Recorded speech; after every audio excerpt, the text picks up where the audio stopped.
তসলিমা নাসরিন বাংলাদেশ থেকে এসছে, এটা ভারতের সব মানুষ জানে, জানে না জানে না? তার এসআইআর হবে, সে কি করে নাগরিকত্ব পায় সেটা দেখব, তা না হলে তার পাছায় লাথি মেরে তাকে গঙ্গা পার করাতে হবে, পদ্মাটা পার করাবো। আরও একটা মেহমান গত বছর এসে আমাদের দেশে পালিয়ে এসে বাস করছে, তার জন্যও আমি অপেক্ষায় আছি, তার এসআইআরে কি হয়। আমি কিছু বলবো না, সমঝদারও কে লিয়ে ইশারা কাফি হ্যাঁ। যারা বুদ্ধিমান আছেন তারা বুঝে গেছেন কোন মালের জন্য বলছি আমি।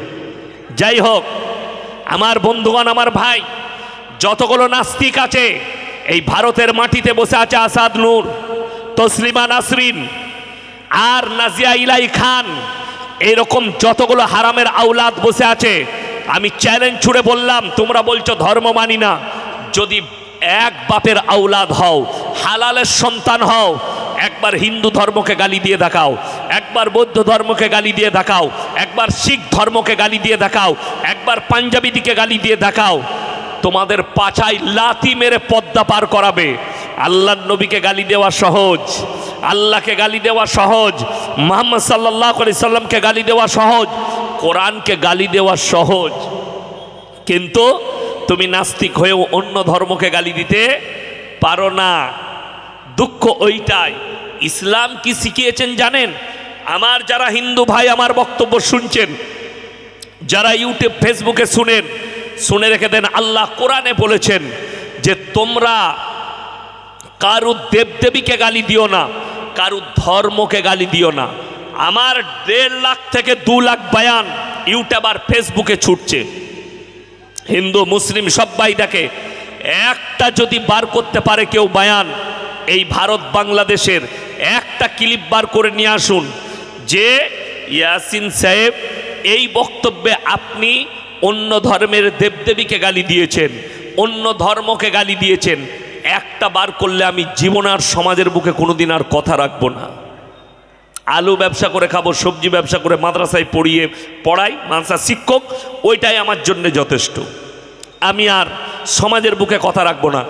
একটা কোনো জলসায় কারুর দেবদেবীকে গালি দিইনি, কারুর ধর্মকে গালি দিইনি। আমি তো অনেক বক্তাকে চার্জ করি যারা নিজেদিকে চতুর্বেদী বলে, পঞ্চমবেদী বলে, অনেক মুসলিম বক্তা আমাদের স্টেজে বসে হিন্দু ভাইদের ধর্মকে গালি দেয়, তাদের ঠাকুরদের জন্য উল্টো পাল্টা বলে, অথচ কোরআনে আছে আমার আল্লাহ বললেন তোমরা যদি তাদের ধর্মকে গালি দাও অজ্ঞাত অবস্থায় সে তোমার আল্লাহকে গালি দেবে। অর্থাৎ তোমরা তাদের দেবদেবীকে গালি দিও না, তাদের ধর্মটাকে গালি দিও না, আর তুমি তারটাকে নিজের রব মনে করো না, সেটাকে রব হিসাবে গ্রহণও করো না। অর্থাৎ কি বুঝলেন? কারুর ধর্মকে গালি দেওয়া যাবে না, দেবদেবীকে গালি দেওয়া যাবে না। আপনি আপনার ধর্মটা পালন করুন, সে তার ধর্মটা পালন করবে। আল্লাহ যেদিনে হিদায়েত দেবে, আল্লাহ যেদিনে হক বুঝাবে, নিশ্চয়ই হিদায়েত পাবে। আমার বন্ধুগণ, আমার ভাই, এখন আপনারা এক বাক্যে হাত তুলে বলেছেন আমরা মুসলমান, আল্লাহকে মানি। তো মুসলমান যে নিজেকে দাবি করবে তাকে কি করতে হবে? আল্লাহর সব হুকুম মানতে হবে। আল্লাহ যেগুলো নিষেধ করেছে সেই জিনিসগুলো করা যাবে না। অর্থাৎ এই থানাটা কোন থানা? চাপড়া থানা, অনেক বড় থানা।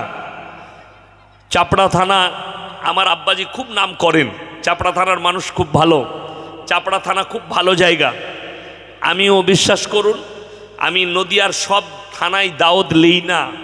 আমার ডায়েরি দেখলে একমাত্র চাপড়া থানায় দাওয়াত নেই, পলাশিতে দাওয়াত নেই। এরকম আমার বাছাই করা কটা থানা আছে, তার মধ্যে পছন্দ থানা হচ্ছে চাপড়া থানা। চাপড়া থানার মানুষ ভালো, জলসা শুনে, বসে নসিহত শুনে। ইমানদারির সঙ্গে বলুন আপনারা, ইসলামী শরীয়তে সুদ খাওয়া জায়েজ আছে? কথা বলে না? হারাম না হারাম নয়? হারাম। তাহলে যদি বলেন আপনারাই বলছেন হারাম, তাহলে এই পুরো চাপড়া থানায় একটাও মুসলমান তাহলে সুদ খায় না?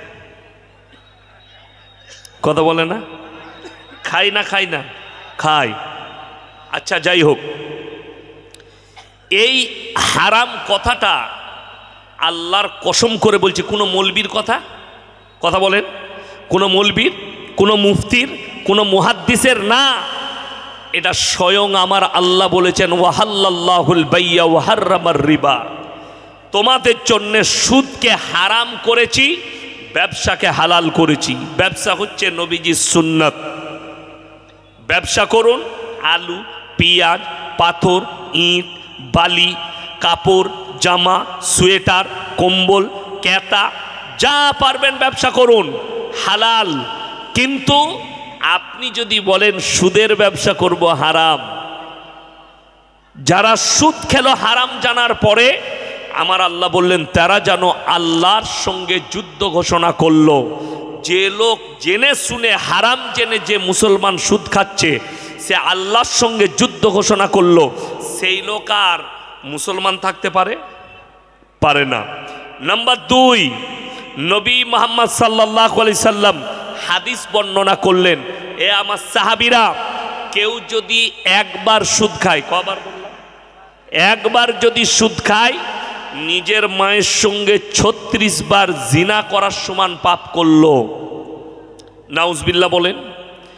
তাহলে যারা সুদখোর, যাদের কানে আমার আওয়াজ যাচ্ছে, রাগ করবেন না। যদি আপনার মনে হয় যে আপনার কোনো বাপের বেটা মৌলবি আছে হালাল বলে দিবে, কিংবা আপনার কাছে কোরআনের কোনো দলিল আছে, হাদিসের কোনো দলিল আছে, আপনি স্টেজে আসুন, কেউ আপনাকে বাধা দিবেন, আপনাকে পাশে বস করাবো, আপনি খালি কোরআন আর হাদিসের দলিলটা দিয়ে দিবেন। মাইকটা, ক্যামেরা চলছে, কোনো অসুবিধা নাই, ক্যামেরায় রেকর্ড হবে, আপনি খালি দলিল দিয়ে দিবেন, না হুজুর সুদ হালাল, আমি তোমার জুতোর মালা পরব। তোমার যদি কোনো বাপের বেটা মৌলবি থাকে স্টেজে নিয়ে এসো, সে খালি আমাকে বুঝিয়ে দিবে, হুজুর আপনি ভুল বলছেন, সুদটা হারাম। আমি আর জীবনে কথা রাখবো না, সেই মৌলবির চেহারাটাও আমি দেখতে চাই। আমার বন্ধুগণ, পৃথিবীর কোনো মৌলবি, কোনো মুহাদ্দিস, কোনো মুকাররির, আল্লাহ যার মধ্যে ইলম দিয়েছেন কোরআন হাদিসের, কখনো এটাকে হালাল বলতে পারে না। অর্থাৎ সুদ খাওয়া হারাম। মুসলমান হারাম জানার পরেও সুদ খাচ্ছে, ঠিক বললাম না ভুল বললাম? খাচ্ছে। সে কিন্তু মুসলমান প্রকৃত নয়, সে ইমানদার নয়। যদি বলেন হুজুর আমার গ্রামে তো এমন সুদখোর আছে, সে নামাজ পড়ে, নামাজ পড়লে কি হবে? মাথা ঠুকলে যদি মুসলমান হওয়া যায়, পৃথিবীতে মাথা সবাই ঠুকে না? আস্তিক যারা ধর্ম মানে তারা সবাই মাথা ঠুকে, কেউ পূবে, কেউ পশ্চিমে, কেউ উত্তরে, কেউ দক্ষিণে, কেউ গাছের সামনে, কেউ কবরের সামনে, কেউ পাথরের সামনে, কেউ ঠাকুরের সামনে, কেউ অগ্নির সামনে, কেউ চন্দ্রের সামনে, কেউ পানির সামনে। যার বিশ্বাস যেখানে, সে সেই জায়গায় মাথা ঠুকে। ওই জন্যই তো আমার আল্লাহ কোরআনের শর্ত রেখে দিয়েছেন। শর্ত কি? লাইসাল বিররা আন তুওয়াল্লু বুজুহাকুম কিবালাল মাশরিকি ওয়াল মাগরিব ওয়ালাকিন্নাল বিররা মান আমানা বিল্লাহ। হে আমার নবী, পূব কিংবা পশ্চিম দিকে মাথা ঠোকার নাম ঈমান নয়। প্রকৃত ঈমান সেইটা 1 নম্বর আল্লাহর প্রতি প্রকৃত বিশ্বাস। সবাই আনবো, হাত তুলে বলুন ইনশাআল্লাহ। 1 নম্বর আল্লাহর উপরে বিশ্বাস। আর যারা আল্লাহর উপরে বিশ্বাস আনলো, আল্লাহর সমস্ত হুকুম তাদের উপরে জারি হয়ে গেল। আল্লাহ নিষেধ যেগুলো করেছে সেগুলো আর করা যাবে না। আমার বন্ধুগণ, নাম্বার 2, মদ খাওয়া হারাম না হালাল? হারাম। এই গিলাসে যদি মদ থাকে, সেই মদ পান করা হারাম। একটা কথা ভালো করে শুনেলেন, যারা আমার মুসলমান ভাই আছে, কোনো ব্যক্তি যদি কোনো নেশা না করে, কি করা বললাম? নেশা যদি না করে, তার এঁটোটা খাওয়া একটা মুসলমানের জন্য বৈধ। কিন্তু কেউ যদি নেশা করে, গাঁজা পান করে, মদ পান করে, হেরোইন, আপনার আফিং, বিভিন্ন ধরনের নেশা সে যদি করে, তার এঁটো পান করা হারাম। যদি কোনো হিন্দু ভাই হয়, সে যদি কোনো নেশা না করে, হারাম দ্রব্য যদি না খায়, তার এঁটোটাও আপনার জন্য হালাল। কিন্তু যদি মুসলমান হয়, ঈমানওয়ালা হয়, আর সে যদি গাঁজা মদ খায়, তার এঁটোটা একটা মুমিনের জন্য হারাম। দেখবেন মাঝে মাঝে অনেক জলসায়, অনেক মসজিদে আমাদের জামাতি ভাইরা খানচাই খানা খায় না, খায় না? খানা খায়। চারজনা বসছে, চারজনাই নামাজি, ঠিক কি না? ওখানে একজন মাতাল থাকে? কথা বলেন না। মমিন ভাই একসাথে বসে খাও। আমি যখন গুজরাটে পড়াশোনা করেছি মাদ্রাসা জামিয়াতুল কিরাত কাফলেতায়, একটা খাঞ্চায় চারজন করে বসতাম, তালবিলিম খানা খেতাম, খাঞ্চাই খানার ব্যবস্থা ছিল গুজরাটে, আমরা চারজন করে বসতাম। আমার বন্ধুগণ, অর্থাৎ এটো ওই ব্যক্তির খাওয়া যাবে যে ব্যক্তি নেশা করে না। মদ আমরা সকলে জানি হারাম, গাঁজা হারাম, হিরোইন হারাম, আফিং হারাম। কিন্তু দুঃখের বিষয়, আমি প্রমাণ দেব, মুসলমান মদ পান করছে, মদ বিক্রিও করছে। ঠিক বললাম না ভুল বললাম? চাপড়া থানায় দেখিয়ে দেবো। মুসলমান গাঁজা পান করছে, গাঁজা বিক্রি করছে। মুসলমান হিরোইন, আপনার দুঃখের কথা কি জানেন? যতগুলো নদিয়া ডিস্ট্রিক্টের Krishnanagar jail, Murshidabad jail, Malda jail, এই জেলগুলোতে যদি দেখেন বেশিরভাগ মুসলিম যুবক জেলের কুঠরিতে ভরা আছে। কেন? হিরোইন পাচার, গাঁজা পাচার, আফিং পাচার, মদ পাচার ইত্যাদি ইত্যাদি কেস খেয়ে তারা জেলের কুঠরিতে আছে। সরকার ভরে রেখেছে, অপরাধ করেছে, অন্যায় করেছে। কেন? এরা বর্ডার থেকে নিয়ে গিয়ে গাঁজা পাচার করে, এরা বর্ডার থেকে মদ পাচার করে, হিরোইন পাচার করে। কিসের? স্বল্প পয়সার লোভে। তোমার পয়সাটা আলাদা, আল্লাহর কসম তোমার ঈমান ধ্বংস হয়ে যাবে। তুমি হারাম ইনকাম করতে চাইছো, হারাম পয়সায় জীবনযাপন করতে চাইছো। মদ খাওয়াও হারাম, মদ বিক্রিও হারাম, গাঁজা পান করা হারাম, গাঁজা বিক্রি করা হারাম। মুসলমানরা ওই কাজ করছে। নাম্বার 3, লটারির টিকিট হারাম না হালাল? হারাম। মুসলমান লটারির টিকিট কাটছে, লটারির ব্যবসাও মুসলমান কাউন্টার লাগিয়ে করছে। করছে না? করেনি? আমি পশ্চিমবাংলায় বহু গ্রাম দেখিয়ে দেব, বহু বাজার দেখিয়ে দেব, এই হারামখোর মুসলমান নিজেকে বলে আমি মুসলমান, অথচ মাদ্রাসা মসজিদের পাশে কাউন্টার লাগিয়ে লটারি বিক্রি করছে। আপনাদের নদিয়া ডিস্ট্রিক্টে আমি প্রমাণ দেব। নদিয়া ডিস্ট্রিক্টে কালকে আমি ছিলাম পাটপুকুর মাদ্রাসা, নাম শুনেছেন? পাটপুকুর। আমি 800 কিলোমিটার রান করে এসেছিলাম কালকে। কোথায়? দিনহাটায় প্রোগ্রাম ছিল, দিনহাটা থেকে আমি কালকে এসে ঢুকেছি, কোচবিহার থেকে। আমার বন্ধুগণ, আমার ভাই, তো কালকে আমি এই আলোচনা করতে গিয়ে জানতে পারলাম অনেকগুলো মানুষ বলে, হুজুর আমাদের মাদ্রাসার পাশেই বাজার লাগে, ওখানে লটারি বিক্রি হয় প্রত্যেক দিন। কে বিক্রি করে? কোনো হিন্দু ভাই নয়, মুসলিমদের যুবকরা বিক্রি করে। তার এত বড় আসপর্দা, তাকে গ্রামের লোক অ্যাকসেপ্ট করে, তাকে সমাজ মেনে নেয়। আপনারা কি করে মানতে পারেন? আজকে আমাদের সমাজ থেকে মদ বিক্রি উঠেনি, মদ পান করা উঠেনি, গাঁজা পান করছে উঠেনি। আমাদের সমাজের লটারিওয়ালা লটারি ছাড়ছে না, সুদখোর সুদ ছাড়ছে না। তার মারাত্মক কারণ হচ্ছে আমাদের সমাজ ব্যবস্থা। কেন? যদি আপনি প্রকৃত মুসলমান হন, আজকে ইমাম দিকে সমাজের লোক বাপের গোলাম মনে করেছে। ঠিক বললাম না ভুল বললাম? আমার কিন্তু আজকে চাকরি যাবার ভয় নেই। আমার চাকরি যাবার ভয় আছে? ভয় নেই। আপনারা কমিটির লোক যদি বলে হুজুর এত কড়া বক্তব্য দিবেন না, পরিষ্কার কথা, গাড়ি দাঁড়িয়ে আছে, নামবো, পালিয়ে যাব, হারাম হালাল শুনতে হবে। তুমি হারাম খেলে হারামটা কেন শুনবে না? তুমি হালাল খেতে চাও, হালালটা কেন শুনবে না? একটা মৌলবীর মুখ থেকে ইমাম বললে ইমামের চাকরি চলে যায়। আমার চাকরি যাবার ভয় নেই, গাড়ি দাঁড়িয়ে আছে, নামবো আর পালাবো। পয়সা ফেক, তামাশা দেখ। কালকে যেখানে যাব, কালকেও নদিয়ায় জলসা আছে। আমি আজকে 2 সপ্তাহ নদিয়ায় আছি, কালকে করিমপুরের কাছে জলসা আছে। খালি এসআইআর এর কাগজ জমা দিতে হবে ফর্মগুলো বলে আমি আজকে বাড়ি যাব। আমার বন্ধুগণ, আমার ভাই, মুসলমান মসজিদের পাশে কাউন্টার লাগিয়ে লটারি বিক্রি করছে, মুসলমান মাদ্রাসার পাশে কাউন্টার লাগিয়ে এত বড় আসপর্দা। কখনো সমাজ ব্যবস্থা এটা ভেবেছে? আমি বলে যাচ্ছি, যারা মসজিদ কমিটি আছেন, যারা গ্রাম কমিটি আছেন, যারা গ্রামের মানুষ আছেন, মসজিদের কমিটি আছেন, তাদেরকে অনুরোধ করব, আমার বন্ধুগণ, আমার ভাই, আপনারা এক কাজ করুন, গ্রামের মধ্যে বিচার ডাকুন। যে মদের ব্যবসা করবে, যে মদ পান করবে, তাকে আমরা সমাজে মিশতে নেব না। সে সমাজের কোনো সুযোগ সুবিধা পাবে না, তার পরিবার কোনো সুযোগ সুবিধা পাবে না। মদ কালকেই ছেড়ে দেবে। এক্ষুনি বিচার ডাকুন। যে ব্যক্তি লটারি ব্যবসা করবে, যে ব্যক্তি লটারি বিক্রি করবে, সেই ব্যক্তি না তার মসজিদে কোনো সুযোগ সুবিধা আছে, না তার ইমামকে খানা দেওয়া হবে, ইমামের কোনো সুযোগ সুবিধা না সে পাবে, না গ্রামের কবরস্থান পাবে, না গ্রামের কোনো সুযোগ সুবিধা পাবে।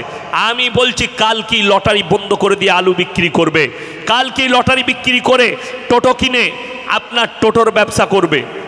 এত হালাল ব্যবসা থাকতে তুমি লটারির ব্যবসা করবে। আজকে সমাজ বাধা না দেওয়ার কারণে আপনি নামাজ পড়ছেন।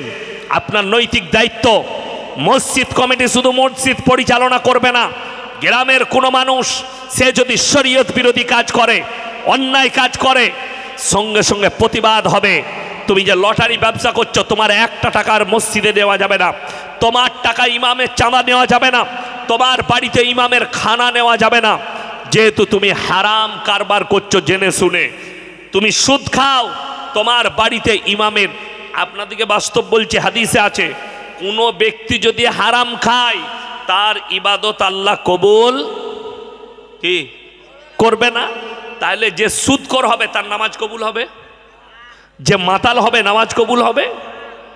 আমাদের দেশে তো লটারির টিকিট কাটে কিন্তু হারামখোর 5 কাতারে নামাজ পড়ে। আমার বর্ধমান জেলার একটা ব্যক্তি, টাউনে বাড়ি, আমি টাউনে একটা মাদ্রাসায় 4 বছর ছিলাম, খাগড়াগড় নাম। ওই খাগড়াগড়ের একজন ব্যক্তি, আমি চিনি না, আমাকে ফোন করেছে, হুজুর আপনি হারামখোর বলেন কেন? আমি বললাম যে সুদ খাই তাকে কি বলবো, আল্লাহর ওলি?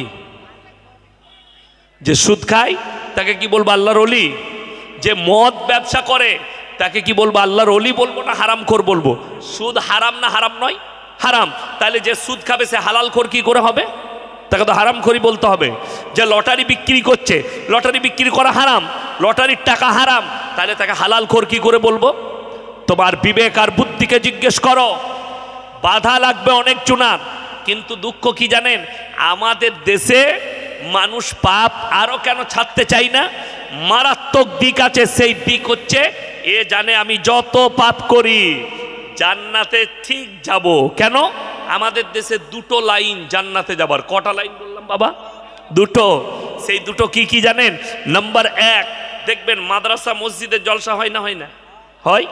মসজিদের আদায় হয়, মাদ্রাসার আদায় হয়, আর আমাদের আদায়কারী বক্তারা সুর করে আদায় করে না? মানুষ টাকা দেয়, মেয়েরা টাকা দেয়। এখন একজন লটারিওয়ালা জলসা শুনতে এসছে, আমি তো আর এখানে সবাইকে চিনি না, সবাই আমাকে চিনে, ঠিক বললাম না ভুল বললাম? আপনারা মোবাইলে দেখেছেন, কিন্তু আপনারা তার মধ্যে সব থেকে বেশি নাস্তিক কোথায় আছে জানেন? ভারতের 30 কোটি মুসলিমের মধ্যে অত নাস্তিক নেই যতটা নাস্তিক বাংলাদেশে আছে। যতগুলো মানে একদম প্রকাশ্য দুশ্মন যেগুলোকে দেখতে পাচ্ছি, কার?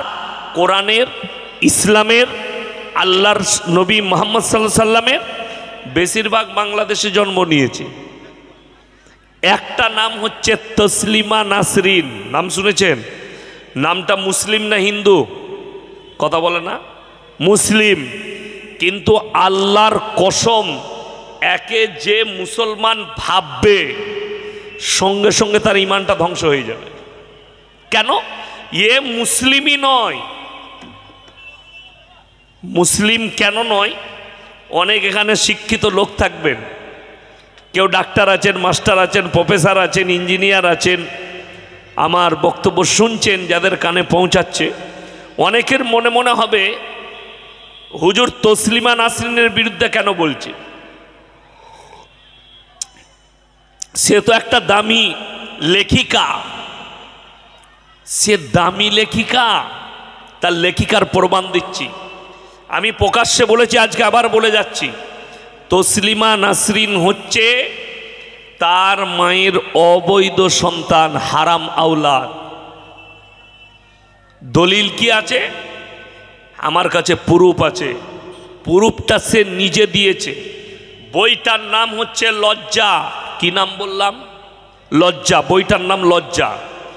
লজ্জা মানে বুঝেন তো? লজ্জা মানে বুঝেন না? একটা মেয়ে একটা পুরুষকে দেখে লজ্জা করে মুখ ঢাকা দেয়, ওই রকম বইটার নাম হচ্ছে লজ্জা। এই লজ্জা বইয়ের ভেতরে তসলিমা নাসরিন নিচে লিখেছে, আমি আমার মাকে চাচার মশারিতে দেখেছি। নিজের মায়ের জন্য লিখছে যে আমি আমার মাকে আমার চাচার মশারিতে দেখেছি। অর্থাৎ সে নিজে প্রকাশ করলো সে হারামের আওলাদ, তার চাচা তাকে জন্ম দিয়েছে। চাচা জন্ম দিলে সেটা হালাল না হারাম বাবা? হারাম। কিসে? আমাদের ইসলামী শরীয়তে। সমাজের বুকেও যে কোনো ধর্মে অন্য কেউ জন্ম দিলে তাকে হারাম বলে গণ্য করা হয়। আমাদের দেশে গুদা বাংলায় বেদো ছেলে বলে, শুদ্ধ বাংলায় তাকে অবৈধ সন্তান বলা হয়। তো তসলিমা নাসরিন হচ্ছেন অবৈধ। তার আর একটা দিক আর মারাত্মক দলিল শুনেলেন। এখানে এখানে চিল্লাচ্ছে ভাই, এখানে চিল্লাবেন না একদম। আপনারা শুনতে চান? যদি শুনতে চান তা বসুন, নাইলে এখান থেকে হাঁটেন তো। সরাও তো এদিকে, এখান থেকে, গেট থেকে। ওই ভেতরে জায়গা আছে তো। আপনারা অযথা ভিড় না করে, এই ভিতরে অনেক জায়গা আমি দেখতে পাচ্ছি, আপনারা জায়গাগুলো পূরণ করুন। এই যে প্যান্ডেলের আপনার দক্ষিণ দিকে, বাইরে যারা ভিড় করছেন আপনারা ভিতরে বসুন, অনেক জায়গা আছে। শৃঙ্খলা বজায় রাখুন। আমরা হলাম সেই মুসলমান যাদের যেই ইমামের এক কথায় আমরা উঠি বসি। তাই ভাই আমরা অযথা ভিড় না করি, বসে পড়ি ভাই। এই যে উত্তর দিকে, দক্ষিণ দিকে। আল্লাহ নবী, সকলে একবার জোরে বলুন সাল্লাল্লাহু আলাইহি ওয়াসাল্লাম। এই মুহাম্মদ সাল্লাল্লাহু আলাইহি সাল্লামকে একজন কাফের গালি দিল, নবীজিকে গালি দিয়েছে। আপনারা কি মনে ভাবছেন যে মুহাম্মদ সাল্লাল্লাহু আলাইহি সাল্লামকে এই যুগে গালি দেওয়া হচ্ছে? আল্লাহর কসম, যেদিন থেকে নবী মুহাম্মদ সাল্লাল্লাহু আলাইহি সাল্লাম ইসলামের প্রচার শুরু করেছেন, সেই দিন থেকে বেঈমান কাফেররা গালি দিতে শুরু করেছে। কোরআনে তার দলিল আছে। জায়গাটার নাম হচ্ছে কাবা ঘর, যেখানে হজ করতে যায়। শুনেছেন না শুনেননি? জানেন, দেখেছেন। ওই কাবা ঘরের ভেতরে আল্লাহর নবী কোরআন পড়ছেন। কি পড়ছেন বললাম? কোরআন। অনেক বেঈমান কাফের শুনছেন, অনেক ইমানদাররাও শুনছেন নবীজির চারিপাশে বসে। আর বেঈমান কাফেরদের দল, তারা কাবা ঘরের বাইরে নবী সাল্লাল্লাহু আলাইহি সাল্লামের বিরুদ্ধে প্রচার চালাচ্ছে। প্রচারটা কি? আল্লাহ তাআলা নবীর কাছে ওহী পাঠাচ্ছেন, কোরআন পাঠাচ্ছেন। শোনো, তোমার বিরুদ্ধে কাবা ঘরের বাইরে বেঈমানরা কি প্রচার করছে। ওয়াকালাল্লাযীনা কাফারু লা তাসমাউ লিহাযাল কুরআন ওয়ালগাউ ফীহি লাআল্লাকুম তাগলিবুন। হে নবী, বেঈমান কাফেররা বলছে নবী যে কোরআন আবৃত্তি করে, নবী যে কোরআন পড়ে, সে কোরআন তোমরা শ্রবণ করো না, হাততালি মারো আর কানেতে আঙুল দাও। আল্লাহর কসম, তারপরও ইসলামকে রুকা যায়নি। জোরে বলুন সুবহানাল্লাহ।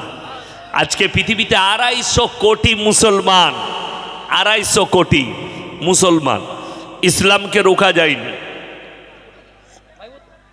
উত্তর দিক থেকে ভাই আমরা উঠি একটু। এই যে জায়গা পাচ্ছেন অনেক লোক, দক্ষিণ দিকে অনেক জায়গা আমি দেখতে পাচ্ছি। ভাই একটু উঠুন দয়া করে, মেহেরবানি করে ভাই, আপনার একটু জায়গা করে দিন। আসুন ভাই, আসুন ভাই, এই সামনে দিয়ে চলে আসুন, আমার সামনে দিয়ে, এখান থেকে চলে যান। আমার ভাই, তো আল্লাহ নবী সাল্লাল্লাহু আলাইহি সাল্লামকে একজন কাফের গালি দিল। নবী মুহাম্মদ সাল্লাল্লাহু আলাইহি সাল্লাম বললেন, শোনো, তুমি আমাকে গালি দিয়েছ, আর যারা আল্লাহর নবী মুহাম্মদকে গালি দেয় তারা কখনো বৈধ সন্তান হতে পারে না। সেই কাফের, তার এতটা বিশ্বাস, কলমা পড়েনি, কিন্তু নবী মুহাম্মদ সাল্লাল্লাহু আলাইহি সাল্লামের কথায় এতটা ইয়াকিন আর এতটা বিশ্বাস, সে তার বাড়িতে ছুটেছে। তার মাকে গিয়ে বললে, মা তুমি একটা সত্য কথা বলো। বলে কেন? বলে আমি মুহাম্মদকে গালি দিয়েছিলাম। তিনি বললেন, যারা মুহাম্মদকে, আল্লাহর নবীকে গালি দেয় তারা অবৈধ সন্তান। এটা যদি মুহাম্মদ বলে থাকে, মিথ্যা বলেনি, তুমি আমার কাছে সত্য প্রকাশ করো। তার মা বললে, বাবা মুহাম্মদ যেটা বলেছে সেটা সত্য কথা। তুমি হচ্ছে অমুক ব্যক্তি, আমার সঙ্গে জিনা করেছিল, তারপরে তুমি জন্ম নিয়েছিলে। জোরে একবার যতজন বর্তমানে মুহাম্মদ সাল্লাল্লাহু আলাইহি সাল্লামকে গালি দিচ্ছে, এরা একজনও বৈধ সন্তান নয়, সব কটাই অবৈধ সন্তান। কেন? তার দলিল শুনেলেন। তসলিমা নাসরিন এ বলছে আমি মুসলমান ঘরে জন্ম নিয়েছি, কিন্তু এ অবৈধ সন্তান। আমরা সকলে জানি স্কুল, কলেজ, ইউনিভার্সিটি, সেই সমস্ত জায়গায় যে অফিস আছে, অফিস, সেই অফিসের হেডমাস্টারের মাথার ওপরে স্বামী বিবেকানন্দের ছবি থাকে না, থাকে না বাবা? ঈশ্বরচন্দ্র বিদ্যাসাগরের, বঙ্কিমচন্দ্রের, শরৎচন্দ্রের, রাজা রামমোহন রায়ের। আচ্ছা বলুন, এদের থেকে দামি লোক কি তসলিমা হতে পারে?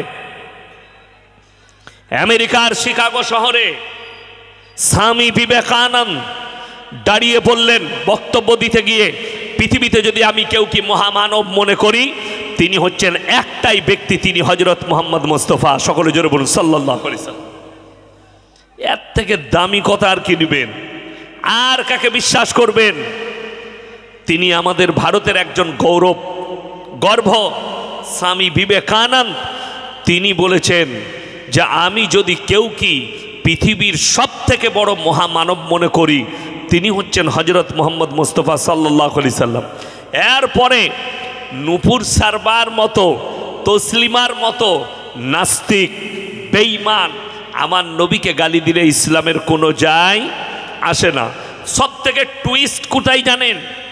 এই ভারতে নয়, পৃথিবীর বুকে যতগুলো নাস্তিক আছে তারা বলে আমরা ধর্ম বিশ্বাসী নয়, এই ভারতের মাটিতে বসে আছে তসলিমা নাসরিন। এসআইয়ের কাগজ সব ফর্ম ফিল আপ করা হয়ে গেছে তো আপনাদের? কথা বলে না? পেয়েছেন তো? জমা দিয়ে দেন, সময় মতো করে জমা দিয়ে দেন, ভয়ের কিছু নেই। আমারও ফর্ম ফিল আপ হয়ে গেছে। আমার একটা বন্ধু বললে করে দিয়েছি। আমি বললাম বাড়ি তো ঢুকতে পারিনি, আজকে রাত্রে বাড়ি ঢুকবো, কালকে সকালে আমারগুলো জমা নিয়ে নেবে। আমরা ফর্ম ফিল আপ করেছি, আমি খালি অপেক্ষায় আছি 5 ওয়াক্তের পরে।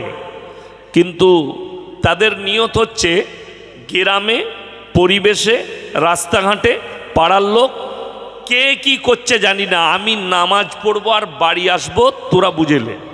এরকম লোক আছে না? নেই? সে কিচ্ছু করে না, লোক ভালো, লোক খুব পরেশগার, 5 ওয়াক্তের নামাজ পড়ে, কারোর অন্যায় করে না, ঠিক আছে। সে নিয়ত করেছে কে কি করছে জানি না, আমি নামাজ পড়বো, বাড়ি আসবো, বাকি তোমরা বুঝে নাও। এই লোকটা মুমিন নয়। কি বললাম? এই লোক মুমিন হতে পারে না। যদি বলেন কেন? কোরআন বলছে, কোরআনের একটা আয়াত শোনাই, ইয়া আইয়ুহাল্লাযীনা আমানু কুলু আনফুসাকুম ওয়া আহলিকুম নারা। এ মারাত্মক আয়াত, আল্লাহর আদেশ।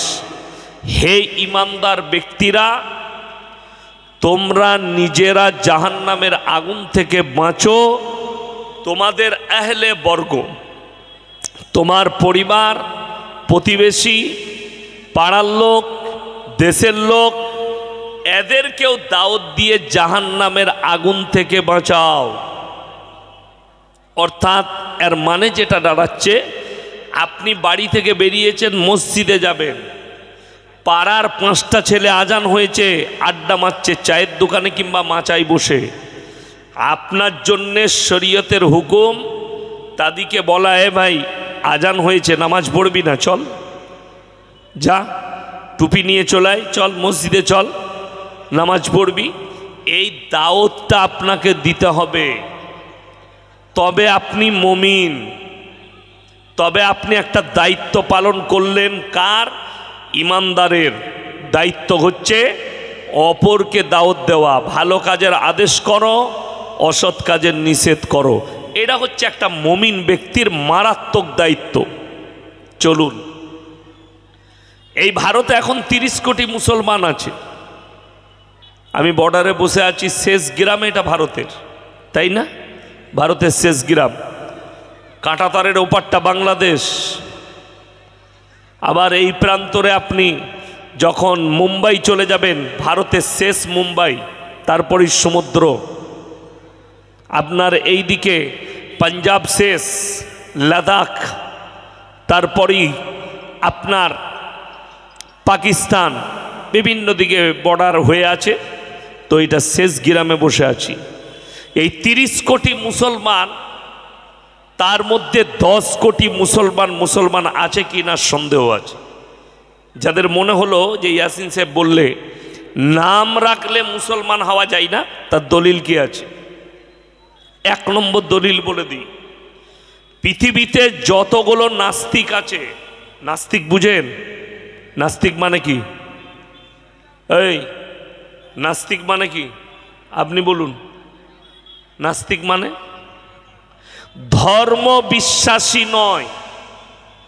সেটা হিন্দুদেরও হতে পারে, মুসলিমদেরও হতে পারে, যে কোনো ধর্মের মানুষ হোক, সে কোনো ধর্মে বিশ্বাসী নয়, সে বিশ্বাস করে না। এরকম মুসলিমদের আছে না নাই?